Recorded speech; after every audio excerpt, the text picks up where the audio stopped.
Hey everyone, and welcome to our January live event for National Quilter Circle. We once again have a wonderful guest here to answer all of your quilting questions and of course talk a little bit about our upcoming mystery challenge, which you might have seen you are able to sign up for starting today. If you haven't signed up for it yet, please do so by clicking on the banner that should be either above or below the video you're watching right now. So be sure to do that. You just have to put in your email address and you'll be all signed up and ready to receive all of the information that goes along with the mystery challenge.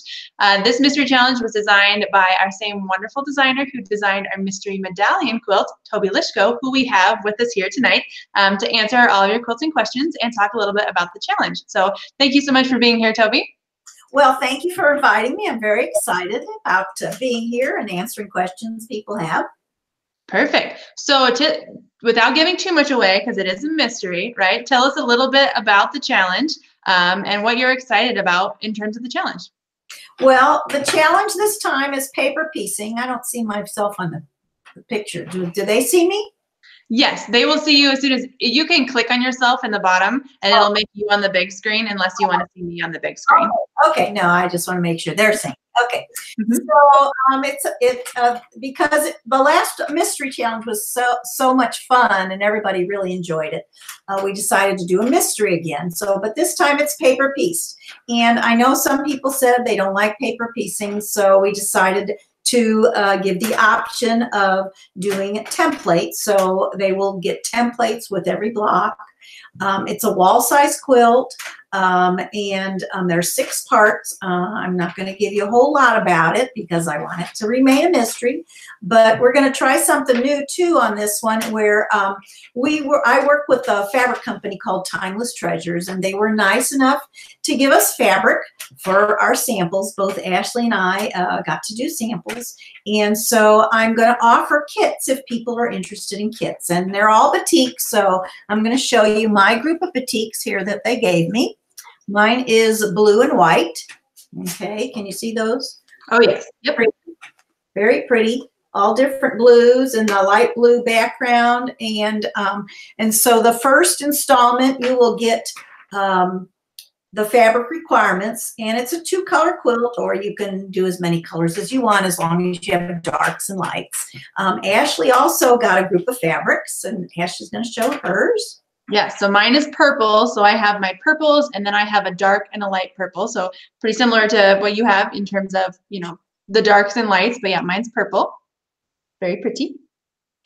So if anybody's interested, please let us know, and then I can order enough kits. I don't know how many kits I'm going to be able to order, but we'll start with the, you know, a few, and then if enough people want it, I can always order more fabric. So I'm really excited about it. I want everybody to have fun, and I was so impressed with the quilts from the last challenge. I'm really looking forward to seeing what people come up with on this challenge.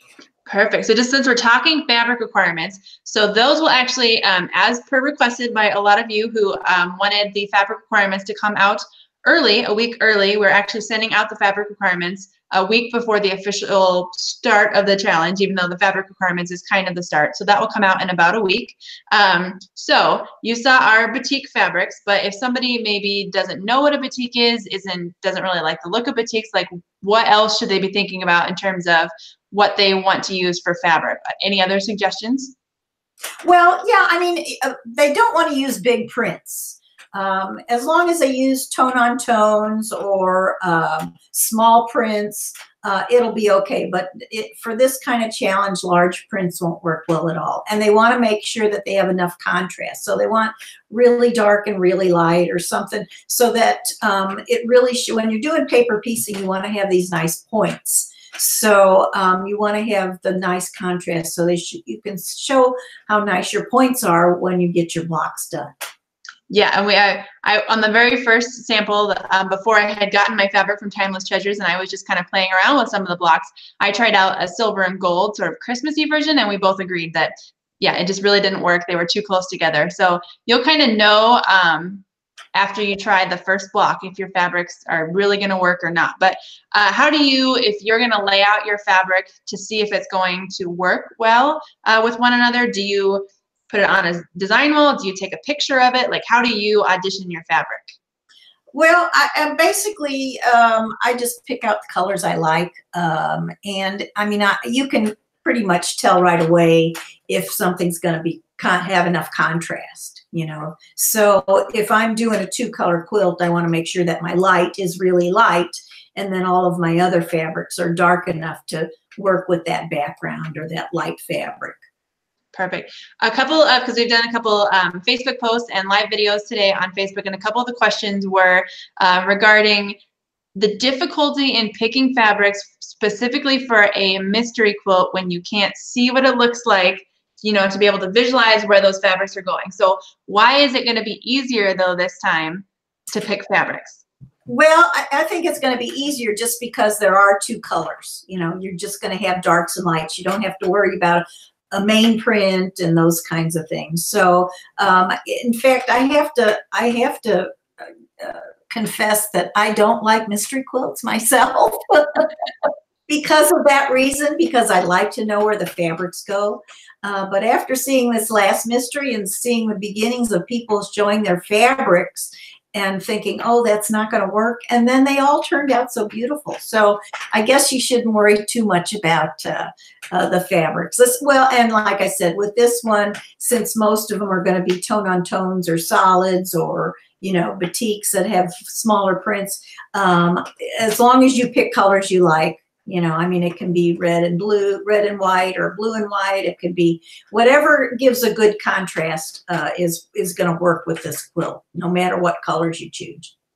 Absolutely. And if someone's just needing a little like reassurance that the colors are enough contrast, I mean, just like before, just, you know, get all your fabrics, take a picture of them, post them on the Facebook group page, and ask, hey, what does everyone think, you know, of this color combination? And we will weigh in, of course, and so will thousands of other people too, and give you opinions on the fabric. So Joy asks, she wants to know if 30s prints would work. As long as they're small enough prints, and if you have a light, really, really light background, because most 30s prints are pretty, they're medium colors, you know, they're yellows and blues and usually light. So as long as you pick a white or off-white, you could do this in 30s, but let me give you a clue as to this quilt. I'm thinking of a winter theme. So that's why I picked blue and white, because I think of winter and, you know, so think of winter theme when you think about picking fabrics for this quilt. Well, I mean, it is called ice crystals. So, you know. Oh, I see. I got a question too. Yeah. See, that's where I'm reading you the questions from. Oh, okay. So speaking of questions, Mary wants to know, should you pick the light fabric first and then pick the darker one? No, I think I'd pick the darker ones because those are where your colors are going to come in. So you want to pick out a color you really like. You know, I mean, I love blues and whites. I've done red and white quilts, you know, so just pick any color that you really like, and then pick a real light shade of it, or a white or cream or tan or something as a background. Yeah. So just a side note, so we've shown the fabrics that we're using, and you used all blues and I used all purple. But then throughout the challenge, I'm also going to be making another one along with everybody to sort of, you know, demonstrate it each week. And I did something totally different on that one, in that each week I'm going to use a different dark color. And then I have, you know, it's like a cream color for the background, but I have like a dark blue, a dark green, a dark purple, you know. So is that something that you think would still work in terms of fabric? Well, I mean, you don't have to use one color in different shades of one color. You can use, like you said, all different colors. Like that one lady that did the mystery medallion, and she used her scraps and back quarters, and it was multicolored quilt. It was beautiful. So yeah, you can use lots of different colors as long as you've got darks and lights, or even medium would work too. So that would be fine. Perfect. And then Holly wants us to show fabrics one more time. So I'm going to make sure that I'm talking while I'm doing the fabrics. That way the camera comes to me. But so these are my dark purples, all different purples. And then you have another dark that you'll need. And then this is the light background. So it looks cream, but in lighting, it really is really light purple. So these are my purples. That's what I'm using. And Toby will show her blue fabrics again. Okay, and these are my fabrics. I've got all shades of blue, and here's my light. It's kind of a really light sky blue. And then I'm using, you have a couple different options with this quilt too. So I'm using 2 lights. So this is another one of my light backgrounds, and here's my dark fabric. So that just kind of gives you an idea of what you can use. Yep, perfect. So again, that's, you know, our next mystery quilt challenge that's starting soon, and sign up for it by clicking on the banner on this page, enter your email address, and then also be sure, if you're not already part of our NQC Quilt Block Challenge Facebook group page, make sure you join there, and you'll click join, and then we'll have to actually go in and accept you. So if you can't see everything right away, just wait a little bit and we will accept you to that group. So we've talked a lot about fabric, but we've also mentioned that this is a paper piecing quilt. So what do you need for the paper part of the paper piecing quilt? Okay, well, you're going to have 2 options with paper piecing, and Ashley's going to be doing some videos, and I'll be doing some blog posts on how to do traditional paper piecing, which is with tracing paper or paper piecing paper, or whatever you want to use as your paper. And we're going to show a freezer paper method, which you don't have to tear off at the end, which is my favorite method for paper piecing, because I hate tearing that paper off at the end. So with freezer paper, you can reuse it. And you can purchase freezer paper. You can use freezer paper from the grocery store, or you can purchase freezer paper in 8.5 by 11-inch sheets. I sell them on my website, or you might be able to find them at your local quilt shop. And so then you can print that yourself with your own printer. And the pattern, you have to make sure when you print out the pattern pages that, there's my dog groaning. I told my dog to be groaning because it's his peanut butter time. And so with the printer, you can't print on a laser printer. You have to use an inkjet, because you will ruin your laser printer with freezer paper. So you want to make sure that you print it on the correct side of the freezer paper, and you don't want to have any scaling when you print the pattern. You have to make sure it says no scaling or 100%, so that it becomes, just the right size. Yes, and that's definitely something, obviously, the way this comes out, you will, get the first part of the pattern, definitely check it then. And with even the previous pattern, you'll see with Toby's instructions that at the end of it, it tells you how big it's supposed to be, and make sure and measure and check that. Because the first time I tested the very first block, I didn't know that I had any scaling on my, when I was printing it, but I had to click the button that said actual size, and I hadn't done that. And because of that, my entire block finished a 1/2 inch smaller all the way around than it should be, which is going to throw you off entirely. So make sure you check and double check that after you print it, and for sure after you, assemble the first one, and hopefully you catch it before that. But if you get all the way through the assembly, make sure you measure your block and make sure it is the size that the pattern says it should be. We have a couple questions here from Melissa, and she wants to know if you can use fat quarters.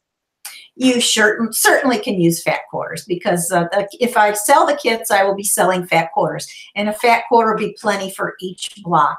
Now, I do want to say something about the paper piecing that we're going to be doing. And a lot of people say they don't like to do paper piecing because there's so much fabric waste. But the way we're going to be doing paper piecing is whether you're going to use the templates for traditional piecing, you will be using the templates for freezer paper piecing, so that you'll know where to place the piece that you're sewing, and you won't get confused, and it fits right in the spot it's supposed to. So that's real important about printing these templates. Absolutely. And we will, like she mentioned, show multiple methods. So like you said, freezer paper, traditional paper piecing, what I'll call it, and you can still even use the templates to kind of help you know what size to cut out your scrap or your piece of fabric to use for regular paper piecing too. So yeah, definitely anybody who's worried about excess fabric waste or things like that, that is a potential with paper piecing, but it is in how you do it. So we will show you how to do it to not have all of that extra fabric waste. Another question here from Melissa, and she wants to know, will the project be suitable for someone who has never done paper piecing? I think it will. I think that between Ashley and I, we can talk you through, I can talk you through, or she can talk you through anything to show you that paper piecing really isn't as hard as you think it is. Absolutely. And because we'll have, I mean, if you are more of a person who learns by reading detailed instructions, you'll have the detailed instructions of the pattern. You'll have the extra detailed instructions of Toby's blog. If you're more of a visual learner, we're going to have the Facebook posts every week too with step-by-steps. So I think there's going to be more than enough information for however it is that you like to learn how to do new techniques. And if all else fails and you decide, man, I really don't want a paper piece, you can do just templates and you can piece this entire quilt not using paper at all, correct? Right, right. The templates will have all the little corners cut off and it makes it a lot easier to piece. And I'll give little tips on how to get those edges to match and how to know that your pieces are coming out even and the sections are working out okay. Perfect. Back to a little bit more about the fabric, because I know we showed that at the beginning. And I think if someone is not familiar with a batik fabric, how is it different from, say, just your standard quilting cotton fabric that you'll find at your local Joann's or something? Well, batik fabric is a lot more, has a tighter weave to it. And it's dyed in a process where they lay it out in the sun. You have to watch videos on how they do batiks. It's really very interesting, but it just has a different feel to it. And it doesn't have a right side or a wrong side. I mean, some you can tell more than others, but most batiks you can't tell which is the right side and which is the wrong side because of the dye process. That's kind of my favorite part about the batik fabrics and doing paper piecing is that if you accidentally, say, cut a template piece backwards or something, you can just flip it over because the right and the wrong side look the same. And it's also kind of fun. So if I'm going to show kind of a really close-up of the batik, you can kind of, decide what area of the pattern you like the best. So sometimes I feel like some sides look just a little bit different than the others. So you can sort of pick your favorite section of the dye of the batik fabric, which is a nice option. Lindy would like to know, does freezer paper work with tiny pieces? Does freezer paper work with tiny pieces? Oh, yeah. Freezer paper works with any size pieces because you're using an iron to iron on. So, yeah, it works with it. And you can actually use scraps. If your scraps are big enough, and I give a recommendation in the pattern on how big your scraps need to be to do this quilt. So if your scraps are big enough, you can make it as scrappy as you want. Yes. We have another question here about asking to show the colors of the fabrics. And so I'm since we've done that a couple times, and I don't know if it's just not coming across really well on the video here, check the Facebook page. I will post it on a picture, like a good picture, a lighted, nice picture of the fabrics, and we can have Toby take a picture of her fabrics as well. So that'll give you probably a better look at them, because I know just me holding them up like this, doesn't really give you a good look at them. But I'll fan them out, and we'll both take pictures and post those on the Facebook group page so you can better see the colors that we used. Deb wants to know, will the pattern pieces to be printed be reversed when we print them? The paper pieced areas will be reversed. And I talk about how you have to, because when you're doing paper piece, you get a mirror image, because your fabric's sitting on the wrong side of the paper. So it will be a mirror image. So it does give a good explanation in the pattern that you have to pay attention, because the left side looks like the right side and the right side looks like the left side. And people who have done paper piecing understand this. Those who haven't won't understand what I'm talking about. But once you read the pattern, it will make sense.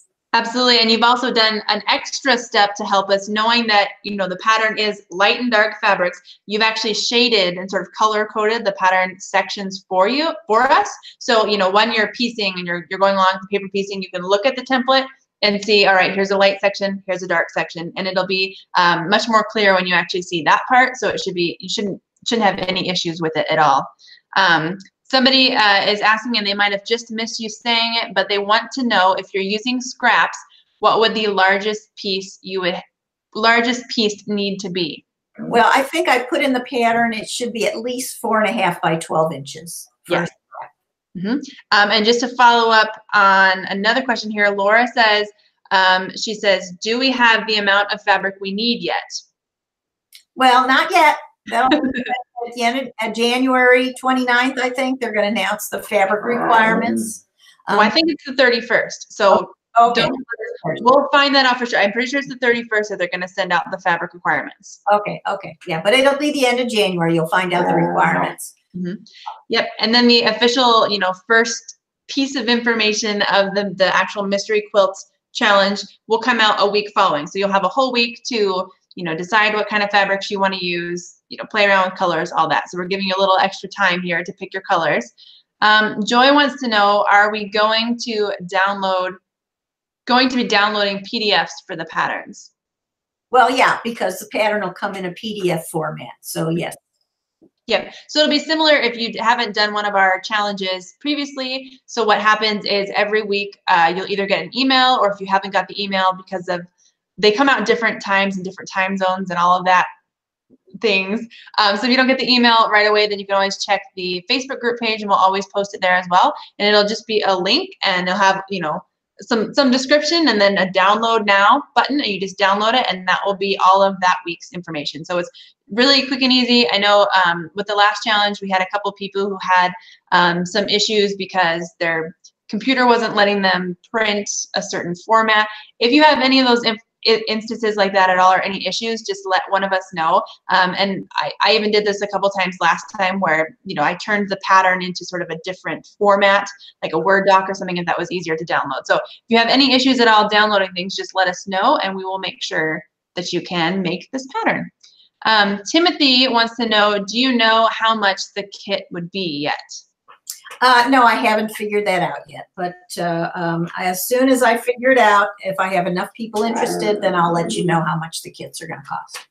Perfect. And then in terms of kits, so I know I use purple, you use blue. Will those be the only two colors available for the kits, or will you be providing other color options? No, I'm just going to offer those two colors just because because we've got the names of the colors that we've used in it.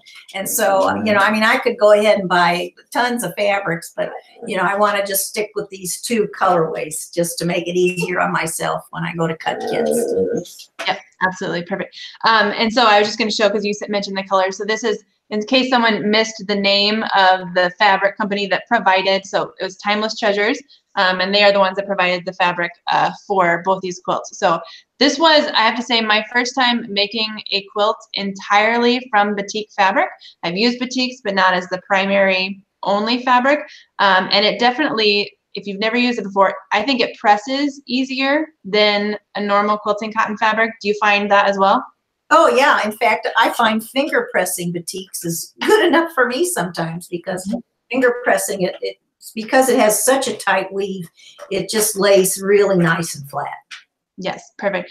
So if you're unfamiliar with that term, that is literally just laying it on your mat after you've sewn it and just using your fingers to press right along that seam. And it's like creasing paper almost. It just folds over really nice, and is an easy way to get your pieces pressed. So aside from, obviously, we're going to be showing how to do paper piecing and explaining, how to lay out your fabrics and things like that. Do you have any other just sort of blanket paper piecing tips? If somebody has never done paper piecing before. Blanket paper piecing tips. Well, yeah, I do have one. Is you want to use an open toe foot. So if you are paper piecing either with the freezer paper method or the regular method, you want to be able to see the line. The one, if you're sewing on the paper, of course, you want to reduce your stitch. But if you're sewing with freezer paper, you don't have to reduce your stitch. But when I'm sewing on batiks, I usually do reduce my stitch a little. I usually stitch at about a 1.8, even with just regular stitching and sewing batiks, because since it has such a fine weave to it, I want a nice tight stitch. Yes. And I know you mentioned that you don't like tearing off the paper, but that's like my favorite part. I think it's super relaxing. I don't know. It's my favorite part of paper piecing is tearing away the paper. But I just want to show my foot real quick, because you mentioned an open toe foot, and I don't want anyone to think that they have to go out and buy a specialty foot. You just mean like not your 1/4 inch foot, correct? Right. Okay, so mine is not necessarily an open toe, but it's got a clear plastic piece in the middle. This is just the universal all-purpose foot that came with my machine. And so, yeah, this just being the clear plastic part, because they do make feet that, this whole center section is open. But if yours has just this clear plastic, that's fine too. Just something that makes it easier to see through. But do you? Yeah, I think most sewing machines today come with open toe feet too, though. Yes, pretty much. I think there's like 5 or 10 feet now that come standard with pretty much any machine. So another question here, this is from my mom. She wants to know, does it matter how you plan to quilt the quilt, whether it'll be stitch in the ditch or all over quilting, when you pick colors or fabrics? That's a good question. Sometimes, well, my rule of thumb is that I stitch in the ditch first around all my blocks and around special places in the block, because I want it to lay nice and flat when I do any kind of specialty quilting afterwards. Something we're going to offer with this pattern too is I'm going to give you guys a quilting option. So I will give you a quilting design that you can use. I'm not going to tell you where to use it because they'll ruin the mystery, but you will get a quilting motif to use in this quilt if you wanted one. Absolutely. And of course, like by the time we get to that stage in terms of assembly and the quilting process, we can both show our quilted versions, and they will obviously be quilted differently from one another. So that can also provide you with some different thoughts as well. But so just to kind of keep going with this question here. So if you were someone who's picking just the batiks like we are, do you plan out your quilting differently for a quote unquote plain fabric like a batik, as opposed to, say, the first person who asked about the 30s print fabric? Yeah, I would, because with a 30s print fabric, your quilting's not going to show up much. So it really wouldn't make a whole lot of difference as to how you would quilt the blocks. But with batiks, it's kind of hard. Sometimes I take the design or the block and it kind of gives me an idea how to quilt it. Deciding how to quilt a quilt is the hardest part for me. I love piecing, I love designing, but when it comes to quilting, it's like, oh, I don't want to ruin my quilt by quilting it. And that sounds silly, but yeah, that's the hardest part. And sometimes it takes me I have a long arm. Sometimes it takes me just putting it on the machine and looking at the quilt, and then just let my brain go, and my brain tells me what I'm supposed to do on this quilt sometimes. Well, so since you mentioned that you have your long arm, and I know we get questions about this a lot, and we don't always have somebody on here who does a lot of long arm quilting, but for one, do you have to have a long arm to do your quilting? No, you can do your quilting on a regular sewing machine. My problem is I can't move the fabric, in a sewing machine, a regular sewing machine, but moving the long arm is like putting a pencil in your hand. And so you're moving the machine, and so it's like doodling. I just call it doodling. Perfect. I like to doodle as well. I have to admit, though, I did send these quilts as well as my quilts, the Mystery Medallion quilts, to a wonderful friend of mine, quilter, who does all the quilting on her long arm machine. This one, like you mentioned, is smaller than the previous one. So if you are someone who wants to try out quilting on your conventional or standard sewing machine, this is definitely the one to try it out on, because it's not, as ginormous as the bed-size one that we just made for the Mystery Medallion. Melissa would like to know, can we do quilt as you go? I guess you could do that since we're doing there's only 9 blocks in the quilt. So I guess you could do that quilt as you go with this particular quilt if you wanted to try that. See, so I knew it was going to be a roundabout question that got you to release more information about the quilt, because now we know there's 9 blocks. Oh, I forgot. I shouldn't have said that. No, I love it. This is perfect. I think it's a good way. I mean, that doesn't necessarily give away that much. We've had the very first mystery quilt we ever did with Andrea. She did 9 blocks. Gina's Pleiades quilt was 9 blocks. So it's kind of a theme. So 9 blocks, it shouldn't be too shocking that there's 9 blocks. Our next question here, Grisel wants to know, what needle size and thread weight do you use? I use a 50 weight thread. I've used either Orifil makes a wonderful 50 weight cotton, or Superior. makes a cotton. It's by Alex Anderson. It's called Masterpiece. And so both of those threads I use are 50 weight. And the size needle I use depends on the fabric. For batiks, I tend to use an 80. For heavier fabrics, I would use a 90 needle. And what would be the main indicator? Say you don't even remember what needle's on your machine and you start sewing. What would be a main indicator to you that you have the wrong needle size in, or that you need to change that?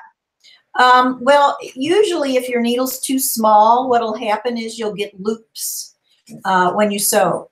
When it goes over heavier, like seams and stuff, you'll end up with loops, and that'll tell you that your needle's too small. So you have to switch to the next size up.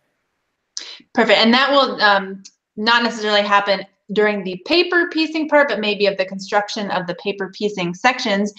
So this will kind of loop back to when we were talking about feet. But so obviously you mentioned the open toe foot, or just something that makes it easier to see the line when you're actually doing the paper piecing part. But then when you're actually putting it together, would you recommend bringing in your 1/4-inch foot, or do you even use a 1/4-inch foot, or do you just adjust your needle position? I don't use a 1/4-inch foot. I adjust my needle position. And I've shown on my blog why I do that. There's a couple reasons why I do that. And so what are they? my standard foot, one is that every 1/4-inch foot is different. So every machine has their 1/4-inch foot. Some are scant, some are not. Some are, you know, so if you just compare all those 1/4-inch feet, they're all different. So I just like to use the standard foot. I move my needle all the way to the right because I want to be able to see where the edge of my fabric is, and I establish my seam using the needle to the right, and I have a little piece of Dr. Scholl's mold foam foot pads. I put that on my blog for the last one, that I use as kind of a fence. It's just my area that I know is 1/4 inch, and my fabric, if the edge of my fabric's touching that little piece of foam, I know it's going to be at 1/4 inch.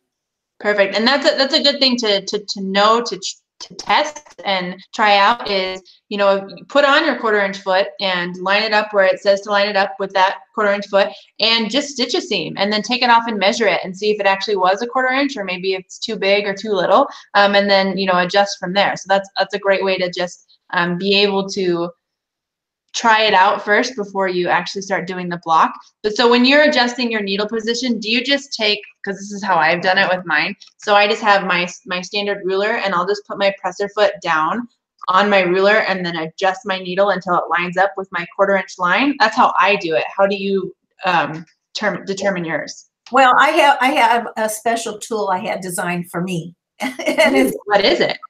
It's called my little seam guide, and it has a little hole right at the 1/4 inch, and I put my needle in that hole, and then I can set my my 1/4 inch right at that against the ruler with my little piece of foam. And there's a YouTube video on how I do that.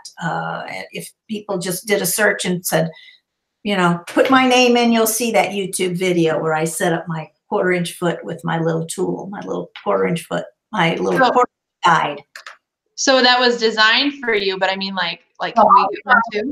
I designed it for myself. But I mean, we can, somebody else can purchase it also, correct? On my website, yeah, they can purchase them. They're just called 1/4 inch, perfect 1/4 inch seam guides. That's what. Okay, I didn't know if you were part of a special club and we couldn't participate, but what is your website if anyone does not know or they're new to this challenge? It's called Gateway Quilts, N as in Nancy, stuff.com. So perfect. I live in St. Louis, near St. Louis, Gateway to the West, gatewayquiltsandstuff.com. Perfect. And of course, that is also, there'll be links to that because that's also where your blog is too, links to that on the Facebook and Facebook group page as well too. So if you, you know, don't have something to write it down with real quick right now, just check the Facebook group page and you can link right to it. Let's see. Somebody asks, they're trying to get more information out of you. How large will the blocks be? Can't tell you that. Surprise. All right. I will say this. They do start off easy. Oh, yes. Yep. But they do get progressively harder, as in, but definitely still doable. So even, like I said, if you've never done paper piecing before, starting, you know, with the easiest block, you will, you know, get the feel for it and then definitely be able to progress through this quilt. And I always recommend that in any pattern I write, I always recommend people do a test block. to make sure that they get their seam at the right size and their blocks the right size before you use your good fabric. You don't want to waste your good fabric on that first test block. Yep, absolutely. Let's see. Dawn wants to know, is there a certain stitch length for piecing the blocks together? Well, I mean, like I said, I use a small stitch length almost all the time. So most of the time I recommend a 1.8 or a 2.0 stitch for piecing, because if you get too big of a stitch, you see the stitches when you go to press your seams, and then you'll see your stitches more. So I always reduce my stitch length a little bit. Yeah, and that's definitely something you have to actually do on your machine, because mine, I know my machine, as soon as I turn it on, it automatically is at a 2.5. So I know that I have to take it down a little bit. Penny wants to know, are you guys answering questions about stuff other than the mystery challenge during this Q&A? Well, any questions you want to ask me, I'll answer. Okay. All right, Penny, so ask away. All right, and then somebody asks, will the mystery quilt challenge be English paper piecing or foundation paper piecing? It's foundation paper piecing. And what is the difference if somebody doesn't know? English paper piecing is when you take a piece of paper or cardboard and you put it inside and you fold your fabric around it, and then usually you do a whip stitch when you sew them together. Whereas foundation piecing, you're using a foundation. Some people use fabric foundation for foundation piecing. You can use a real thin muslin, or you can use a paper, or like I said, freezer paper, and that's the foundation piecing. Yes. On a side note, if you want more information on English paper piecing, I'm actually in about like 3 weeks going to be recording a class on that, which will be available on the website soon. So stay tuned for more information on English paper piecing. But Mary wants to know, if I use fat quarters, how many do I need? Well, are we supposed to get information yet? No, let's not directly give that information, but let's just say you might have told us how many blocks there's going to be. So maybe that's a hint as to how many fat quarters you might need. So there, we didn't actually answer it. We just indirectly talked about it. So if you haven't figured it out, like, then just wait. You only have to wait a week, and then the fabric requirements will come out, and all of this will be answered. And then you can go pick away in terms of your fabric. As we've showed, since we're talking about fabric, so I have, all of my different colors of darks and then a light. But could you make this into strictly a 2-color quilt, as in there isn't multiple darks, there's just only one dark and one light fabric? Oh, sure. You could just do, 2 solids, a dark solid and a light solid if you wanted to. I mean, I want people to use their creativity. So I want them to kind of decide after, like Ashley said, after you see the first block, it'll kind of give you an idea what we're doing. So that'll kind of give you an idea what kind of fabrics you want to pick. Perfect. So I know we've been talking a lot about the challenge, which I absolutely love, because I want people excited about the challenge and I want a bunch of people participating in it. But of course, like someone asked, you can ask questions of just general quilting as well. So just to give people a little bit of an idea of your expertise, how long have you been quilting, and what is your favorite thing to do in terms of quilting? Well, I started quilting in 1985, so that tells you I've been quilting a long time. But I started sewing when I was 11. My mother was a home ec teacher, so I sewed clothes forever until I started quilting, and then I stopped making clothes. And I just make quilts now. But my favorite thing to do is fussy cutting, and anybody who knows me and the books I've written 2 books, one called Kaleidostars and one called St. Louis Stars. And so anybody who knows me knows that I love to fussy cut and I love working with symmetrical fabrics. So that's my favorite thing to do. But I do love to paper piece. I love curve piecing. I do a lot of curve blocks, New York Beauty, flying geese, circular flying geese. So yeah, you can see all the different kinds. And a lot of people said it with the first challenge. They went to my website and saw a bunch of my patterns. They thought, oh, I'm not going to be able to do this challenge because her patterns are too hard, but I can do easy patterns too. And there are lots of patterns that look really complicated, in terms of what they look like when they're pieced, but in terms of construction, they're not as hard as someone might think they are. So definitely, always try it out. Don't be afraid of it just by, looking at it. Deb wants to know, are the blocks going to come out on Fridays again? I don't know. Are they? Yes, I was shaking my head. Yes, I was subtly telling you how to answer it. Oh, Yes, they will come out. So we have our fabric requirements. I'm pulling up my calendar here because I don't want to give anybody the wrong dates, but we will be sending out the fabric requirements, I believe the 31st, to give you a little extra day there to be selecting your fabrics. And then the first block is set to come out on February 8th. So you'll have an extra day there to go get your fabrics. So, and of course, along the way, if you have any issues finding the block, we always, there's some questions about this when we started the previous challenge, but on the Facebook group page, we can make what's called announcements, which pin something to the top of the page. So as soon as you go to the Facebook group page, that's what you'll see first above anything else in the newsfeed. And that's where we will always be putting the link to whatever new information is out. Also, as per requested from the last challenge, we will set an exact time where things will come out. So if you are someone who wants to be on your computer waiting, counting down, we'll let you know exactly what time things are coming out as well. Back to some of your quilting knowledge and expertise. So when did you make the transition, or did you start out right away with long arm quilting, or did you start out using just your conventional sewing machine? I started out on my little sewing machine. In fact, I'm a glutton for punishment because I made my first king size quilt and quilted it on my small quilting machine. It was like, whoa, that's really hard.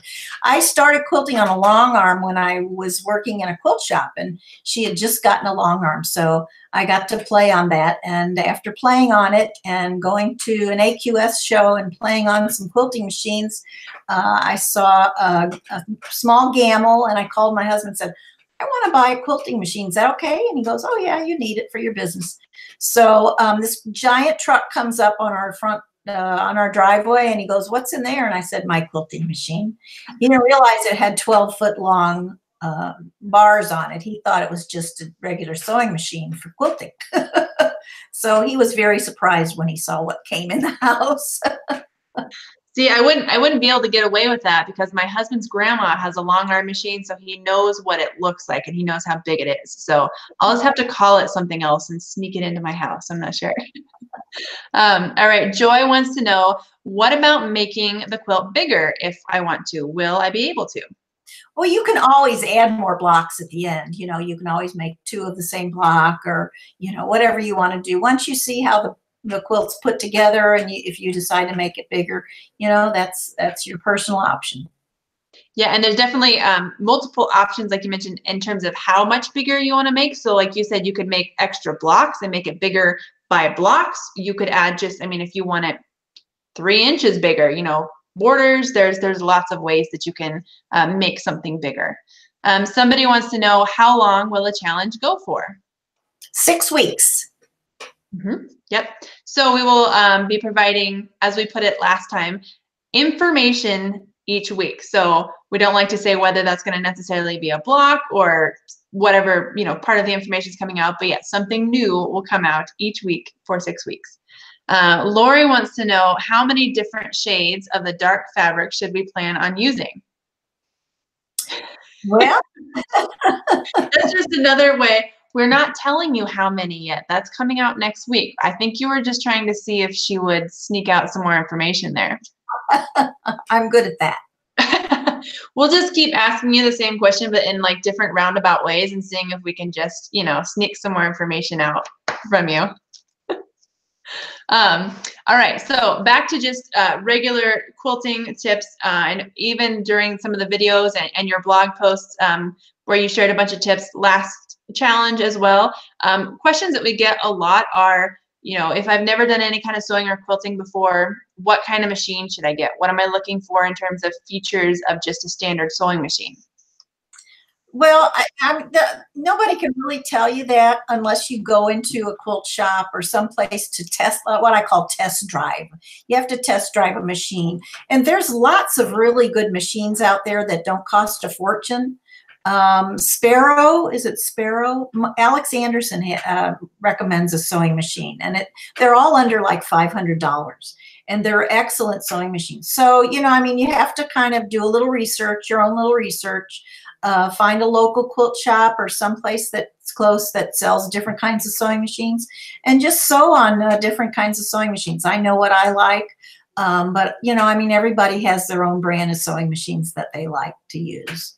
Yes, and I am one who, I do have one machine that I use more than the others, but I will say that I have about 4 or 5 different brands of sewing machines all in my house. See, I can't sneak in a long arm, but I can sneak in about 7 different sewing machines. So I don't necessarily have a brand preference. Like you mentioned, lots of sewing machines kind of do the same thing. So you just find what it is that you like and what works best for you. I will mention we actually have a couple sponsors for this challenge. So Baby Lock is going to be one of the sponsors.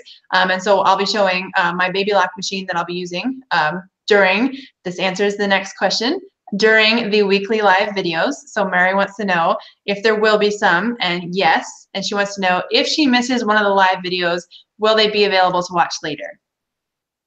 Oh, your videos are always available to watch. So yeah, you can watch them as many times as you want. Yes. So I will try to always remember to pin those or mark them as an announcement, so they'll be at the top of the page.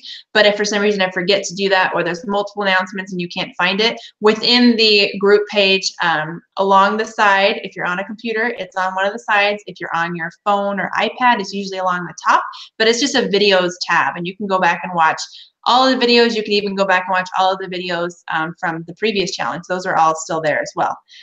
Deborah wants to know if this quilt is going to be beginner friendly. That's a good question.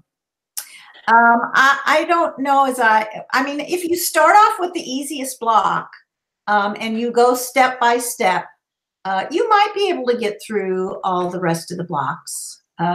Even as a beginner, just because, you know, we give you enough information that would walk you through making it.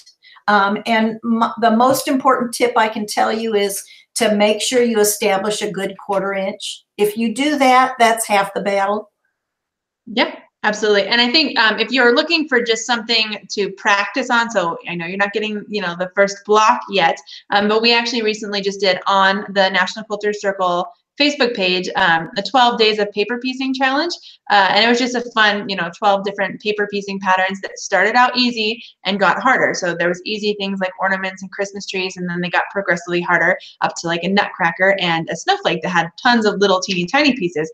And there were people who said they have never done paper piecing before who were able to progress through all 12 of those blocks. So if you want to do a little bit of practicing, you can still find those patterns on the National Quilter Circle page, and that can just kind of give you, you know, you can dip your toe into the water of paper piecing and try it out. But yes, I definitely think that you will be able to do this pattern, especially just take it slow, ask as many questions as you need to along the way. We're always here to answer your questions, and obviously everybody else on the challenge is here to answer. Participating in the challenge can also help answer your questions as well. So I mentioned a little bit about sponsors because I did say that Baby Lock was one of the sponsors, so that's why I'll be using my Baby Lock machine. But we have another awesome sponsor, which is Quilt Folk Magazine, which is an awesome magazine that really features a bunch of great quilts. There's no ads at all in the magazine. It's just a bunch of information on quilts and quilters and the history of quilting, and they go state by state, and that's kind of how they break down the magazine. So the issue that just came out, which I just got the other day to start looking through, is actually all about Utah and things all about quilting in Utah, so it's kind of cool. So if you've never checked out that magazine and you want to see some amazing photographs of amazing quilts, definitely check that out. Back to machine brands, just because I've mentioned what I'm going to be using, but what brand is your long arm? If somebody is also trying to sneak a long arm into their house, what is it that you use? I have an A1 machine, and their main branch is in Missouri, but I started off with a Gamble, and I went to shows and I test drove the long arm machines to see which one I felt more comfortable with and which one I liked the best. And that's how I would do the same thing to anybody, recommend to anybody else. I mean, you just don't want to spend, long arm machines aren't cheap. So you want to make sure that you really research them and sit down and sew on one before you buy one. Make sure you feel comfortable and make sure that you're going to get support and lessons on them after you purchase them. And I guess what was it that made one machine feel more comfortable to you? Was it the ease of movement? Was it how easy it was to maybe program it, turn it on? Like, what was it about the machine? Well, the A1 I like because of the ease of the movement and because it has handles that move in all different directions. So I can pull them down low if I'm doing close-up work, and I can pull them up high. So that's what I like the best about the A1. It's not computerized, other than it does have a regulated stitch. I'm the computer. It's all freehand. I don't do anything with the computer. You get a computerized machine, and then you got to learn how to use the computer. So that's a new lesson, and a whole new things of facts you got to learn how to do. So I don't want to have to learn something else right now. I got enough to do. So since yours is all free motion, freehand, do you just, as you mentioned, doodle, or do you mark your quilt somehow beforehand before you start doing the stitching, or kind of what's your process? Most of it's doodling. I just have a general doodle that I like to do, or I'm real good with roses. Roses are easy to do, but I mean, the last quilt I did, I put a lot of feathers in it. I'm not a big feather person, but I did put a lot of feathers in the last quilt I did, and so it just kind of depends on the quilt itself. Sometimes quilts talk to me. That sounds silly, but they talk to me, and I kind of look at them, and then that says, okay, that you need to quilt this here and quilt that there, and I just start doodling. Yeah. I don't think it sounds weird. That's the exact same thing that Penny, who I send my quilts to be quilted. That's the same thing that she says as well. Is I'll say, maybe I think this will look good here, and she's always like, well, I'll ask the quilt and then get back to you. I'll let you know if that's going to work with the quilt. So you definitely want to just sort of go with the pattern and the design and the fabrics and figure out what works best. But so we did mention early on that you are going to be providing a quilting motif suggestion to be used somewhere on the quilt once it's finished. If somebody wants to use that exact motif, how do you recommend that they transfer that image or use that image for quilting? Well, the best way to do it is to print it out on some thin paper, and you can just quilt over the paper, and then you can tear the paper off when you're done. I've done that before. On miniature quilts, I've done that, where I've drawn a design or printed a design on paper, and then I put it on my quilt, and then but now that I've done my regular sewing machine just because it's a small quilt. But you can do that, it's easy to do it on paper, and there's special papers that you can use for quilting on too. You can purchase special papers at your local quilt shop usually to quilt on, and then they just tear right off when you're done. See, I knew you liked tearing away paper. You said you didn't, but I knew you did. So speaking of specialty paper, because we did talk about paper sort of way back in the beginning, and you mentioned that there is specialty paper for paper piecing, but you don't have to have that, correct? You can use other paper. Oh yeah, you can. Some people, if you just use regular printing paper, I mean, you can use, if you get a lightweight printing paper, 20 weight. I even found a 16 weight paper online on Amazon that I bought, and it works perfectly for paper piecing. Goes through my printer just right. So you can buy lighter weight paper, and it comes 600 sheets. So it's a lot cheaper than buying the foundation paper that you have to buy in a quilt shop. That's true. But if you totally forget to buy specialty paper, and like the pattern comes out on you can use just your standard, whatever you have, printer paper, because I will say that that's what I used. But you may have to use a heavier needle if you're using that thick of paper, and definitely if you're using your regular printer paper that's a little bit thicker, bring that stitch length down, what you suggested, for sure, the 1.8, because you will need all of the extra little perforations that you can get to be able to tear that paper away. I would even reduce it to even smaller than 1.8 if you're using regular printer paper. Yes, I definitely messed that up a couple times and just turned my machine on, which it automatically goes to a 2.5, and just did the stitching. And then as soon as I went to tear that paper away, it just kind of pulled the stitches out with it. So you'll know right away if you need to make your stitch length a little smaller. But so we're pretty much at the end of the hour here, but we have like 2 minutes left. So I just want you to sort of give a brief recap of where we are with the challenge, where you can sign up, the couple hints you've already given, anything else you want to say about the challenge before we end tonight. Oh, that's a lot of information. Okay. You can sign up at National Quilter Circle you just look Paper Piece Mystery Challenge, and you just put in your email, and you will get an email as to when it comes out. And then I'm going to show my I heard everybody say they want me to show my fabric again. Here's my beautiful blue fabrics that I'm using from Timeless Treasures. If people are interested in purchasing kits, they just need to let me know so I can go ahead and order the fabric, and have fun. This is quilting should be fun. That's my philosophy. Quilting should be fun. You should be having fun doing it, and so I just want you to enjoy the process.